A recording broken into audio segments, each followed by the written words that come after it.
Friends, ఈ భూమి మీద భార్య లేకుండా భర్త ఉండొచ్చు, భర్త లేకుండా భార్య ఉండొచ్చు, కానీ తల్లిదండ్రులు లేకుండా పిల్లలు ఉండలేరు కదా.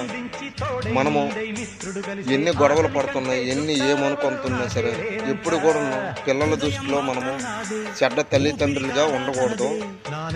పిల్లలు ఎప్పుడు కూడా మీరు ఎన్ని గొడవలు పడుతున్నా సరే పిల్లలు మాత్రం ఎప్పుడు విడిచిపెట్టకండి. ఎందుకు ఈ మాట చెప్తానంటే, నేను ఎందుకంటే ఎంతో మందిని ఎన్నో లెక్కని చూస్తాను కాబట్టి ఎన్నో గొడవలు అవుతున్నాయి. పిల్లలు నడి రోడ్డు మీద ఉగ్గుడమో అక్కడ ఉగ్గుడమో లేకపోతే తిట్టడమో కొట్టడమో చేస్తారు, సిరాకు పడతారు.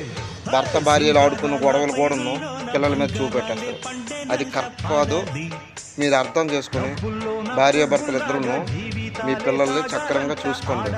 ఫ్రెండ్స్, నేను చెప్పే మాటలు మీకు అర్థమవుతాయా? మీరు పెళ్ళి కాకపోయినా సరే ఇప్పుడు బట్టి జీవితం గురించి తెలుసుకొని నడవక నేర్చుకోండి. చక్కగా ఇప్పుడు బట్టే కష్టపడి 4 డబ్బులు సంపాదించుకొని మీ పిల్లలకంటూ ఒక ఆస్తిని సంపాదించి చూపెట్టండి. ఇదే మీకు చెప్తున్నా ఈ యొక్క బిగ్ బాస్ మాటలు. ఓకే ఫ్రెండ్స్, ఈ మాటలు మీకు నచ్చుంటే ఫాలో కొట్టి లైక్ చేసి షేర్ చేసి సబ్స్క్రైబ్ చేయండి ఫ్రెండ్స్.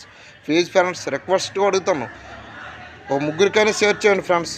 జై హింద్.